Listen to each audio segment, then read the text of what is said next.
Matapos inireveal ang tatlong sacred treasures ng Kakin na nanakawin ni Chrollo para mapatay lamang si Hisoka, ay ngayon i-review na natin ang chapter 407 o ang episode 68 ng ating Dark Continent series. Ay sa wakas, masasaksihan na natin sa kung ano nga ba ang resulta ng pagkilos ng Hailey para hanapin ang tao na tutulong sa kanila, na kung saan ay ang taong yan ay ang magiging isa pala sa may napakalaking papel sa succession contest na ito. Yan at marami pang ibang ating matutungayan sa episode na ito, kaya naman this is Mr. Mike at huwag na natin patagalin pa. Let's go!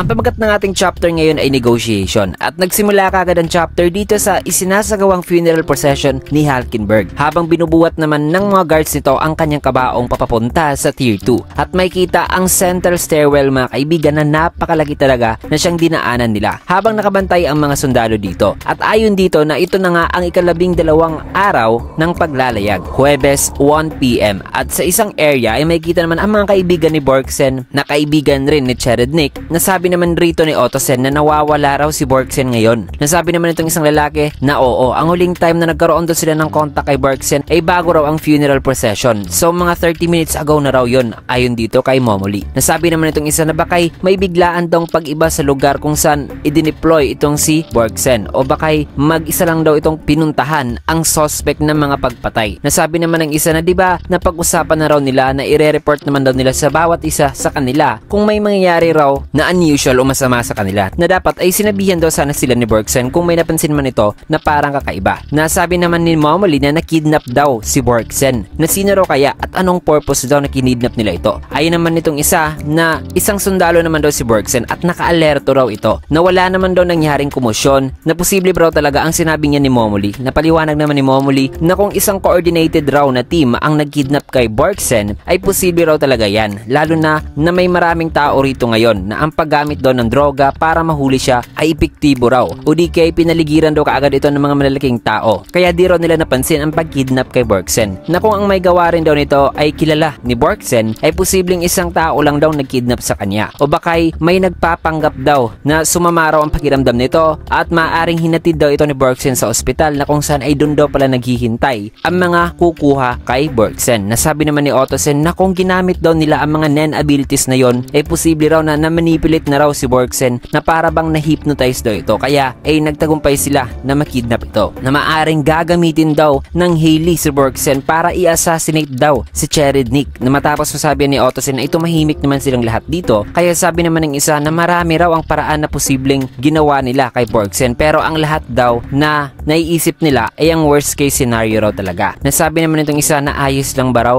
na wala silang gagawin gaya sa sinabi ni Borgsen nung pinano nila sa kung ano raw ang kanilang gagawin kung ang isa sa kanila ay makukuha ng kalaban, na okay lang ba raw na walang negosasyon at pag-rescue ang kanilang gagawin dito, na susundin ba raw talaga nila ang kanilang planong yan. Maya-maya pa'y sinigawan naman sila ng mas mataas sa kanila ng rango na sabing bakit nakatayo lang daw sila dito, na dapat ay maghiwalay daw sila at gawin ng kanilang mga trabaho at manatiling alerto. Kaya ay kumilos na sila at sabi nila na kailangan doon nilang pag-isipan at mag-decide bago pa raw matapos ang kanilang duty dito. Matapos yan ay sa sumunod naman na panel, may kita na nagising na nga si Borgsen mga kaibigan, at sa kanyang harapan ay may kita naman si Morena na nakaupo na sabing welcome. Ito ang hideout ng Hailey. Kaya sagot naman ni Borgsen na ikaw siguro si Morena Prudo. Ano bang kailangan mo sa akin? Sagot naman ni Morena na gusto namin na sumali ka sa amin. Hindi ka namin pipilitin. May rason kasi kami kaya kinuha ka namin. Na sabihin na lang natin na para kang isang compatible na donor, na gagawin namin ang aming mga kaya na mapasali ka sa grupo namin. Tinignan naman ni Borgsen ang kanyang surroundings mga kaibigan, na sabi sa kanyang isipan na hindi naman daw siya itinali ngayon o ni-restrain talaga physically, na may 6 daw na tao rito, pero kinuha raw nila ang kanyang mga armas, na wala raw siyang naalala sa nangyari, na hindi raw talaga yun isang normal lang na pagkidnap sa kanya, na maaaring gumamit daw siguro sila ng sekretong kapangyarihan na di niya raw alam, which is posibleng ang Nen daw. Kaya sumagot naman si Borgsen na depende raw sa kondisyon na ibibigay nila dito sa kanya, na hindi raw siya makakapagbigay kaagad ngayon ng sagot. Kaya tugon naman ni Morena na maganda naman na di raw kaagad basta-basta na lang na magpasya itong si Borgsen Borgsen, pero sana ay maintindihan din daw nito na the more na may sasabihin pa raw siya dito kay Borgsen ng mga impormasyon ay the more na mas mahihirapan daw sila, which is itong Hailey, na mag-back out sa kanilang gagawin dito kay Borgsen. Natanong naman ni Borgsen na isa ba yung pagbabanta. Sabi naman ni Morena na depende na raw yan sa kung paano raw ito i-interpret ni Borgsen. At ayon pa sa kanya na hindi niya raw pwedeng sabihin sa kung bakit, pero the more daw na mas natatagalan sila rito ay the more daw na mas tumataas daw ang risk dito sa kanilang dalawa. Nasagot naman ni Borgsen na napaka-convenient naman yan sa side mo. Nasagot naman ni Morena na hindi niya raw yan dinideny kasi expected naman daw yan mula sa kanila ng mga crime syndicate. Kaya dito na inilabas ni Morena ang isang baraha na sabing pwede na natin itong gawin sa madalian na paraan habang mabibigyan ka ng tsansa na makuha ang gusto mo. At ito raw ang kanyang una at nag-iisa lang daw na may ibibigay na bagay bilang tsansa ni Borgsen na tapusin raw ang kanilang sitwasyon na ito. Na i-decide daw nila ang lahat ng ito dito sa kanilang gagawing negotiation game. Napaliwanag pa niya na kung magwi-withdraw daw si Borgsen sa laro ay mawawala na raw talaga ito ng kalayaan na gumawa ng kahit na ano at mapipilitan lang daw ito na mag-decide between sa salitang yes or sa no. So oo at hindi lang daw ang kanyang pwedeng gawin o sabihin kina Morena. Kaya sabi naman ni Borgsen na okay, simulan na natin sa rules. Kaya dito na napaliwanag si Morena sa kanyang ipinopose na card game na ang rules ay simple lang daw. Na para bang isa lang daw itong magulang na may ibinigay na utos sa kanyang anak na magtatapos lang daw ito kung magpapasya na raw ang bata o ang anak nito sa kung ano raw ang kanyang desisyon sa iniutos ng magulang nito. Nadagdag pa niya na dito ay may 7 raw siyang cards na naka-face up lahat habang si Borgsen naman ay may 5 cards na naka-face down. Ayon pa kay Morena na mamili lang daw si Borgsen ng isa sa 7 sa kanyang mga cards at bibigyan daw niya si Borgsen ng sagot. At ang card na napili daw ni Borgsen ay di-discard daw at ilalagay sa sinasabing graveyard. And after daw niyan ay si Morena na naman ang mamimili ng isang card mula dito sa 5 cards ni Borgsen at i-reveal daw nito kung ano ito. At ang napiling card naman daw ni Morena ay i-discard na rin daw at ilalagay din sa graveyard. At ganun lang daw ang kanilang gagawin. Uulit-ulitin lang daw nila ang proseso hanggat sa isang card na lang daw ang matitira kay Borgsen na siyang magpapadetermine daw sa maaaring isasagot ni Borgsen dito sa kanilang request na sumali sa kanila. Kaya sabi naman ni Borgsen na huhulaan ko. Ang cards ko ay may 4 na yes at isang no, diba? Para mas mataas daw ang tsansa na ang huling card daw nitong si Borgsen ay ang yes card. Meaning ay mapapapayag na nila ito na sumali sa kanila ng somewhat parang sapilitan na rin mga kaibigan. Subalit sabi naman ni Morena na pwede rong i-face up ngayon ni Borgsen ang kanyang mga baraha para makita ito from left to right ang pag-face up. Kaya i-flinip na ni Borgsen ang kanyang baraha at ang una ay ang yes card. Pangalawa ay ang no card. Pangatlo naman ay ang card na may nakalagay na letter R. Kaya tanong naman ni Borgsen na ano ito? Sagot naman ni Morena na yan ay ang return card. Maaari mong maibalik ang isa sa iyong mga card na na-discard na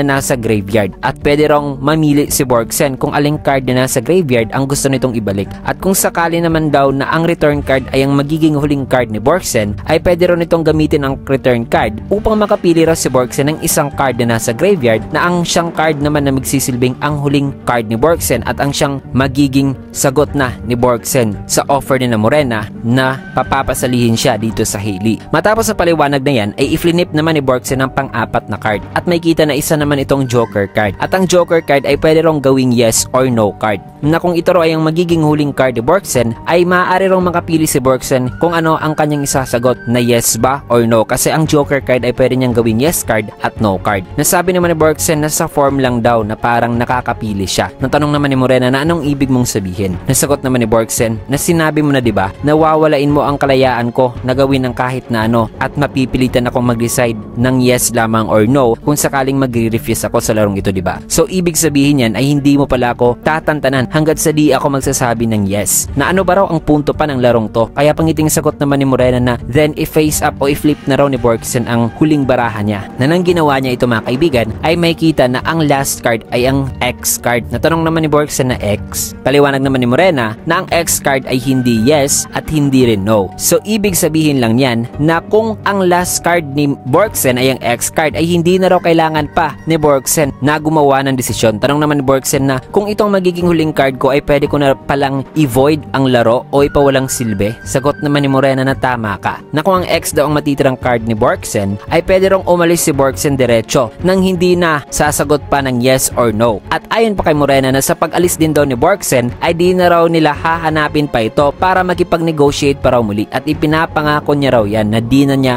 iistorbohin pa si Borgsen. Pero kung ang ibang card naman daw ang matitira kay Borgsen ay mapipilitan daw si Borgsen na mag-decide ng either yes or no talaga. At magtitake responsibility daw talaga si Borgsen sa kanyang sagot. Depende sa kung anong card ang huling matitira nito. Na naiintindihan ba raw yan ni Borgsen? Nasagot naman ni Borgsen na di mo pa naman sinabi sa akin ang kalahating parte ng rules na ito. Paano ko masasagot sa iyo na naiintindihan ko na talaga lahat? Subalit sa isipan naman nga ni Borgsen ay wika niya na kahit dito lang daw sa mga rules na nabanggit ngayon ni Morena ay malinaw na malinaw raw na ang sistema ng larong to ay pumapabor daw talaga kay Morena. Na sa unang tingin ay ang yes card ay nag-iisa lang daw sa 5 card na parang nagpapakita ito na may mas marami raw siyang tsansa na mag-refuse at umalis na lang sa laro, na gumagawa raw ito ng parang ilusyon na ang player daw ang may advantage talaga. Yan daw ang nakikita niyang unang trap sa larong ito, na parang isa lang ang yes card kung tignan. Kasi kung ang yes card daw niya ang matitirang huling card sa larong ito ay mapipilitan daw talaga siyang sumali na lang sa grupo ni Morena. Na ibig sabihin daw nito na kailangan daw niyang sundin ang rules na idadagdag pa ni Morena eventually. Na ibig sabihin lang din daw niyan ay isang complete defeat daw ito para sa kanya. Nadapa rito ni Borgsen na ang no card naman daw ay wala rong pinagkaiba sa yes card, na nagpapanggap lang daw ito na parang kanyang kaibigan, pero kaagatin lang daw siya nito as soon as magsisimula na raw ang laro. Kaya nagdedepende na lang raw ito sa explanasyon ng yes or no cards naman itong kay Morena. Ayon pa sa analyzation ni Borgsen na ipapaliwanag daw mamaya ni Morena sa kung ano raw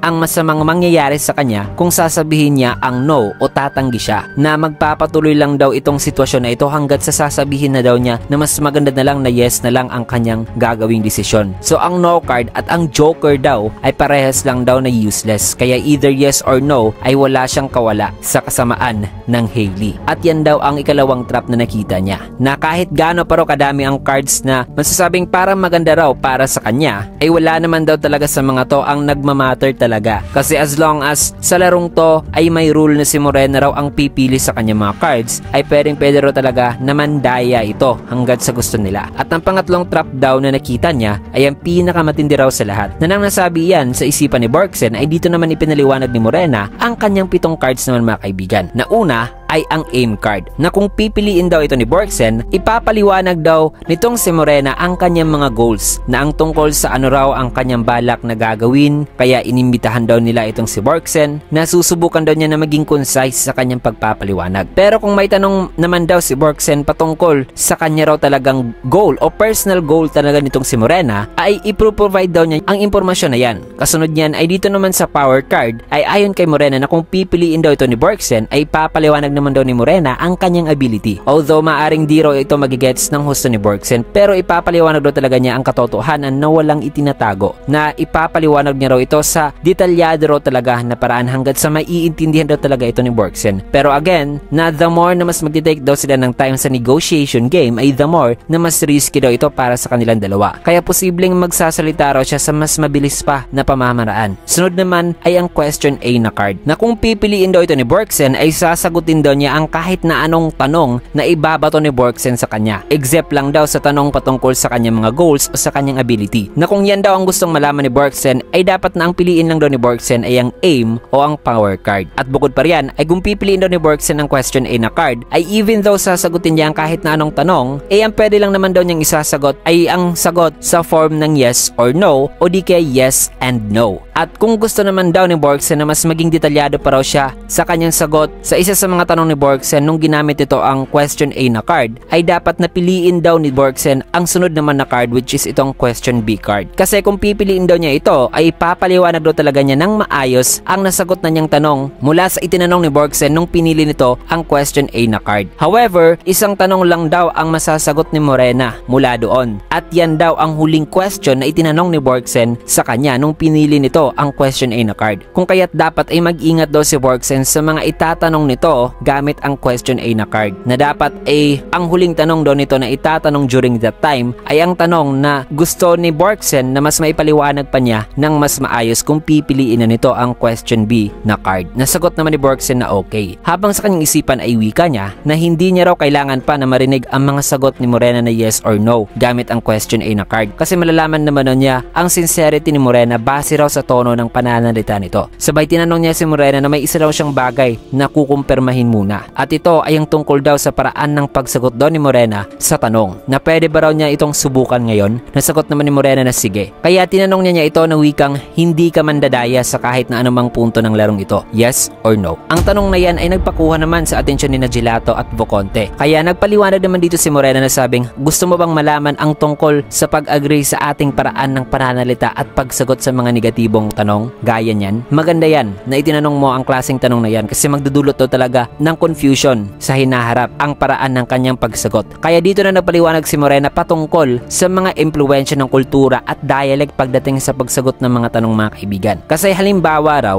ay may mga tao raw kasi na ang sagot sa tanong na hindi mo ba gagawin ang bagay na yan, ang usually sinasagot nila ay ang salitang oo, hindi ko yan gagawin. Pero normally, kinukonsidera raw talaga na nagsasalita na sila ang subject sa tanong na yan. Kaya ang ilan ay ang sagot daw nila sa tanong na hindi mo ba gagawin ang bagay na yan ay ang salitang hindi ko yan gagawin. Pero nakikita rin daw kasi na ang mga taong yan ay parang nakafocus daw sa perspective ng nagtatanong. Kaya kung ang ganyang mga klaseng tao ay sasagot daw ng yes or oo, ay ang ibig sabihin daw niyan ay nag-agree raw sila sa nagtatanong na baka dahil daw sa mga nakaugalian na o filosofiya o sa selfless na hospitality, yan daw ang naging dahilan sa kung bakit ganyan raw ang paraan ng pagsagot ng iba. Na may iba pa nga ron dialect na nire-refer nila ang taong kausap nila na sila rin. Like kung tatanungin nila ang kausap nila ay parang tinatanong din nila ang kanilang sarili. Matapos ang sabihan ni Morena, ay napasabi naman dito si Voconte na antindi diba, Yokotane? Sagot naman ni Yokotane na sorry. Di raw niya na-realize na parang may kakaiba nga sa mga ganoong klase ng pagsagot. So basically mga kaibigan, ipinapaliwanag lang dito ni Morena na kung sakaling tatanungin siya ng mga tanong gaya ng hindi mo ba gagawin ang bagay na yan, ay may dalawang klase daw ng pagsagot. Una ay ang oo, hindi ko yan gagawin, at pangalawa ay hindi ko yan gagawin. So baka ay magkaroon ng confusion in the future kung hindi raw yan ipapaliwanag ni Morena. Kaya sa isipan naman nga ni Borgsen ay sa tingin niya na ang laro na ito ay nagsiserve lang daw na isang parang daanan para kina Morena na i-judge ang kanilang ini-interview, which is ang player, sa kung ano raw ang personalidad nito, ang sukat ng talino, at nalalaman din daw nila base dito kung compatible ba raw ang taong yan dito sa kanilang team. Kaya nagsalita naman si Borgsen, so ano ang sagot mo sa tanong ko kanina? In which ay sagot naman ni Morena na no, hindi ako mandadaya dito. Na sumasagot daw siya ngayon sa kanyang perspective raw, hindi raw sa perspective ng nagtatanong. Naayos lang ba raw yan kay Borgsen? Nasagot naman ni Borgsen na oo, habang sa kanyang isipan ay wika niya na nararamdaman raw niya ngayon ang parabang matinding galit na nagmumula kay Morena, na ano raw ang pinagmumulan kaya ng galit nito. Matapos niyan ay pinaliwanag naman ni Morena ang tungkol dito sa kanyang yes at no cards, na simple lang daw na kung pipiliin daw ni Borgsen ang yes card ay papaliwanag daw ni Morena sa kung ano raw ang mangyayari kay Borgsen kung ang matitirang barahan na lang nito ay ang yes card. At ganun din daw kung pipiliin ni Borgsen ang no card, na ipapaliwanag din daw niya sa kung ano raw ang mangyayari kay Borgsen kung ang no card na lang daw ang matitira dito sa kanya. Napiliin lang daw ni Borgsen ang mga cards na ito kung gusto raw na malaman ni Borgsen in advance ang tungkol sa mangyayari sa kanya kung ang matitirang card na lang nito ay ang yes or no card. Kasabay niyan ay sa isipan naman nga ni Borgsen ay wika niya na hindi raw talaga siya dadayain dito ni Morena, kasi obvious naman daw na may control daw talaga si Morena at ang mga kasamahan nito sa kanilang sitwasyon ngayon, na confident nga raw ito at the same time ay respectful pa raw dito sa kanya, na mula raw sa attitude at intonation ni Morena ngayon ay alam daw niya na ang pandadaya ay hindi raw talaga kinukonsidera rito. Matapos niyan ay dito na ipinaliwanag ni Morena ang huling card, which is ang D na ang deal card, na pwede raw piliin ni Borgsen ang card na ito kung may gusto raw itong ibalik na card na mula sa graveyard. Subalit makukuha lang daw ni Borgsen ang card na yan na mula sa graveyard kung susundin daw nito ang maliit niyang request, na once na marinig na raw ni Borgsen kung ano ang request na yan ay hindi naman daw kailangan pa ni Borgsen na isipin talaga ng gusto kung kaya niya itong gawin. Pero kung sakaling hindi raw magagawa ni Borgsen ang request na yan, ay